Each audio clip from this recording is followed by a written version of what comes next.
Mga kapuso, Tunay na pambayan, walang personalan. makakausap po natin yung si Tatay Cesar Veloso, ang ama po ni Mary Jane Veloso na salamat Panginoon, iniligtas siya sa parusang bitay sa Indonesia at baka makauwi na si Yan. Mary Jane. Sige, kausapin na ho natin. Nasa linya na po natin si Tatay Cesar. Magandang umaga po sa inyo, Tatay. Si Connie po ito kasama si Igan Arnold. Good morning, Tay. Gandang umaga rin po. Kamusta ho ang gising? Anong pakiramdam? Oo. Alas hindi na nga po makatulog eh. Aha. Excitement, no? Paano nyo nalaman yung balitang hindi na bibitayin ng inyong anak at makakauwi na po sa Pilipinas? Nabalitaan po namin sa mga migrante international na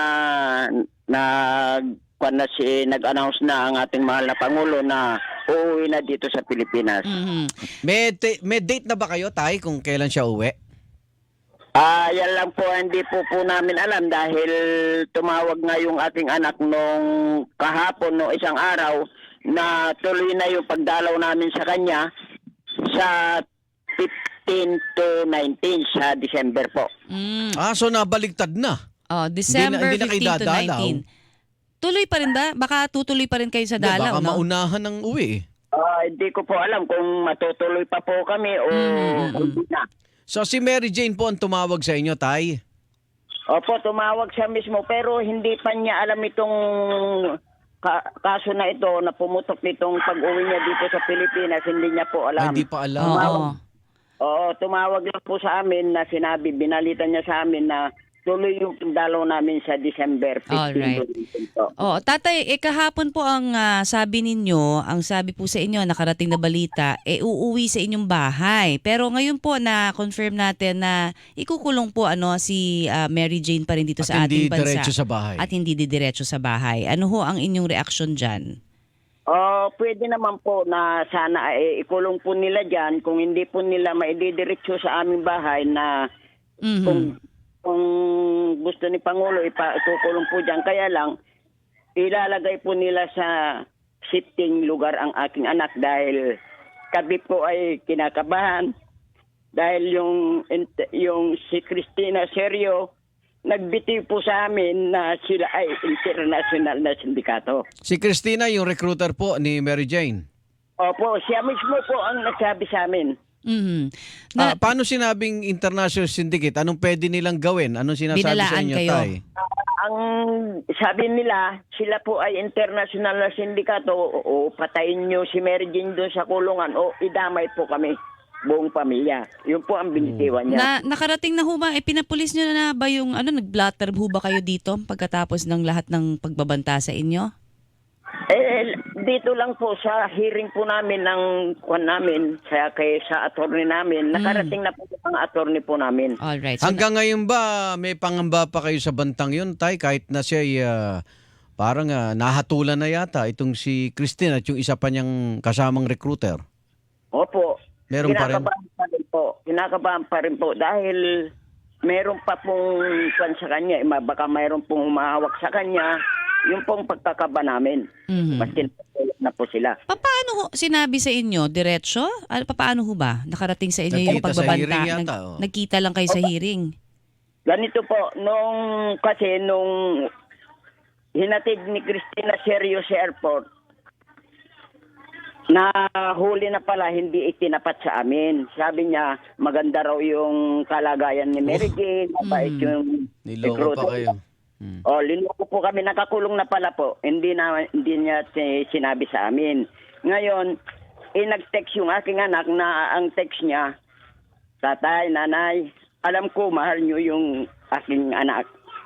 Yun po, kinabahan na po ako doon sa text niya na yun. Pinatawag ko po lahat ng tinitext niya, pinatawag ko sa mga anak ko. Awa ng Diyos po, na-contact nila yung kapatid nila. Ngayon, humahagulgul na po, nakakulong po ako. Tatay, tulungan niyo ako. Sinugod po namin si Cristina sa kanyang bahay. Mhm. Cristina, ako, sinungaling ka. Sabi mo, maganda ang lagay ni Mary Jane, mabait yung amo. Yung pala nakakulong na, hindi mo dinidiretso sa amin. Mhm. Bakit? Tatay, eka sa amin, tatay, huwag kayong lalapit sa mga matataas na tao dahil kami international na sindikato. Bigyan nyo lang ako ng 3 buwan, kayang-kaya namin ilabas yun, maski 5 milyon, ibibigay po namin. Tama. Yun po ang bibitewang salita. Okay. Pero sa ngayon po ay patuloy naman yung kinakaso sa kanya, hindi ho ba? At kayo ho ba ngayon, meron din kasing panawagan, lalong-lalo na ho, iba-ibang mga organisasyon, kampo ho ng mga OFWs, diba, na sinasabi na dapat mabigyan ng absolute pardon kung sakasakali po si Mary Jane ng Pangulong Bongbong Marcos.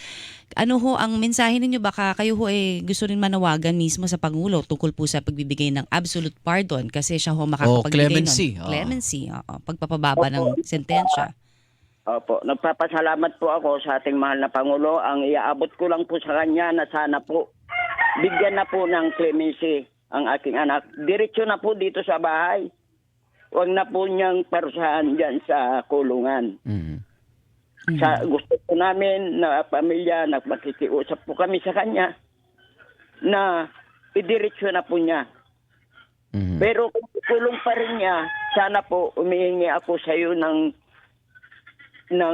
safety. Siya yung aking anak kung ikukulong niyo rin po. Miss nyo na po ba si Mary Jane? Nako po, talaga po. Magmula noong 2010 po hanggang ngayon, talagang miss na miss ko po aking anak dahil mabait po yan na bata. Mm. Makajus po yan. Kaya ako po ay nangihinayang na siya ay napahamak. Mhm. Kamusta naman yung dalawa ho anak ni Mary Jane, tay, di ba? Opo, So, opo. kamusta ho yung mga anak at kayo na ho ang nagsilbing magulang din nun, yung mga apo nyo? Mga apo. Yung pong panganay, ala na po, hindi na nag-aaral dahil naghinto na dahil binubuli siya sa eskwelahan. Naku naman. Naghinto na po. Pero yung bunso po, patuloy po ang kanyang pag-aaral. Sabi ko sa kanya, ituloy mo po yung pag-aaral mo para makatapos ka. Yung panganay ho, 22 years old. Sayang naman hindi na ho ba siya babalik sa kanyang eskwela, lalo na kung sakasakali ho at makauwi ang kanyang nanay dito. Baka mas maganda, hindi ba, na nagkausap na ho ba sila tungkol dyan ng kanyang mga anak po na paari hong makauwi na nga ang kanilang nanay dito po. Opo. Hello po. Yes po. Nagkausap na silang Nagkausap mag-iina? na po silang mag-iina tungkol dito. Ano hong reaksyon ng mga anak? Hindi pa po. Hindi pa alam Hindi ni pa. Mary Jane na siya po ay uuwi dito sa Pilipinas. Hindi po namin. Hindi pa pa nyo Opo. Tay Cesar, pag uwi po ni Mary Jane, ano bang handa? Kasi sabi ni nanay, luluto niya ng adobo eh. Ano bang... Yun nga po ang hiling niya po sa amin. Miss na raw kumain ng adobo. Kaya nga nung dumalaw po kami nung 2023, talaga pong nag-adobo kami rito. Binalot namin ng gusto ng papel para makalusot lang sa airport. Mhm. Nag-awa ng Diyos po, nakalusot naman. Kaya binigay po namin sa kanya. Talagang sobra po. Miss na niya talaga yung adobo. Opo. Tay Cesar, nabanggit niyo si Christine, no? Taga inyo pala yung recruiter ni Mary Jane? Taga-kwan po. Malayong lugar sa Bicol po. Okay. Saan niyo siya nilusob? Sa kanyang bahay dito po, yung kalibin niya dito sa Talavera, sa bahay ng kalibin niya. Ngayon ba wala nang pagkakataon pang makapag-recruit at maging magbiktima pa ng iba itong si Christine? Sana po wag na nilang palabasin dahil marami ng biktima po yan. Talagang yan po ang kanyang trabaho. Bukod kay Mary Jane, marami na po naging biktima. Opo, marami na siyang biktima. Yung isang buwan, 9 na beses lumuluwas pumunta ng ibang bansa. Oo. Sila naman ho, 'di ba, guilty dun sa illegal recruitment na sa kanilang hong kaso. So, hindi na Naging dahilan yung para mas mapagaan nga yung dahil naging susi doon yung hindi alam ni Mary Jane, Tatay Cesar, na yung pinadala ni Christine May dala pala siyang, nagamit, meron palang heroin. pinagbabawal na gamot. Nakatahi po sa maletang binili nila. Ang dala po lang ang aking anak na bag, yun lang pong pang 3 pares na damit. Ngayon, nag-stayin po sila sa Malaysia, yung pala, bibilan siya hinihintay nila yung maleta na may laman Cebu. Nung Oo. inabot na po yung maleta sa aking anak, ate, bakit mabigat? Talagang ganyan ang maleta dito sa Malaysia. Pagkabago, mabigat. Kinapa naman nung anak ko, paikot lahat, biliksan yung zipper, wala siyang nakita. Mary Jane, lagay mo na yung damit mo, taalis na tayo, papunta ka na ng Indonesia.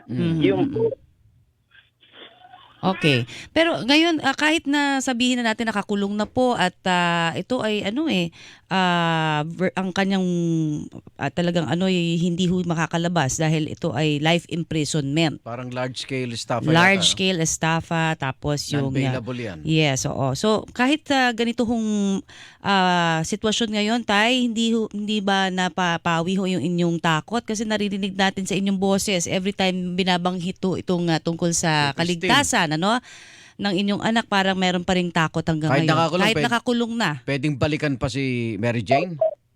talaga pong natatakot po kami dahil sa binitiwan niyang salita na sila international na sindikato. Yun po, talagang natatakot po kami doon sa sinabi niya na yun. Pero Tay, baka naman iniisipin na rin natin kung talagang ganun sila kalakas, sila mismo makakawala sa kasong ganito. Pero nakakulong na ho sila, hindi ba? At nabigyan ng kahit paano, napalakas lalo yung kaso ni Mary Jane dahil sila ho ay found guilty, di ba? Basta Ng hukuman sa Nueva Ecija. Hinihintay pa yung testimonya ni Mary Yes, Jane. tapos si Mary Jane. Oo. Pero at least nakakulong sila dun sa recruitment case nila, di ba? Opo. Ayun. So, baka magandang pag-usapan din ho natin, isa daw sa consideration din kung bakit papauwiin si Mary Jane, yung kanyang kalusugan, Tay. May sakit daw si Mary Jane. Ano ho ba ang update tungkol dyan? Ganito po yan. Nung tumawag po sa aking anak na mayroon siyang bukol sa mattress at saka sa dalawang suso, sabi namin, magpa-opera ka anak. Sabihin mo dyan sa pare Dan, si pare Kiser ka kung natulungan ka. Mm-mm. Awa ng Diyos, sinabi niya po, nung isasalang na siya sa malaking ospital, yung mga doktor doon, nagtaka po sila. Mm-mm. Bakit wala na silang uupirahin? Nawala. Nawala po yung bukol niya sa mattress at saka sa suso po. Kaya nawala po. Kaya naghimala po ang Panginoon na sana. Nagpapasalamat po kami at nawala.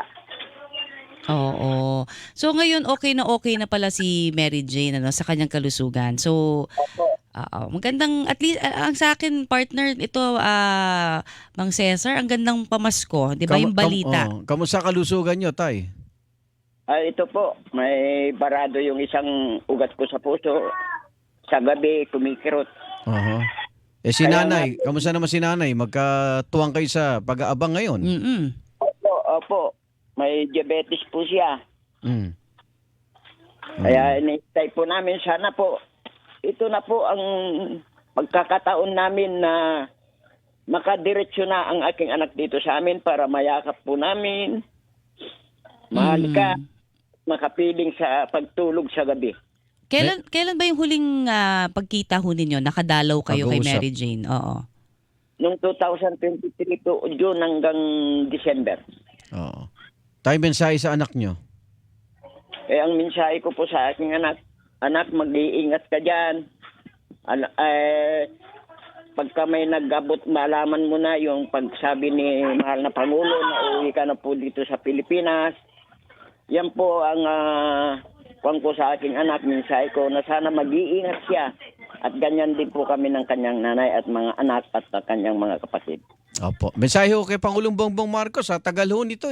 3 administrasyon, Mare, ang talaga nagsikap na mapauwi at mailigtas yung kababayan natin si Mary Jane. Tatay Cesar, nasa inyo po ang oras. Opo. Mahal na Pangulo, sana po diretso na po ninyo sa amin. Huwag na po ninyong ikulong dyan. Diretso pamasko na po ninyo sa amin dyan. Yung aking anak.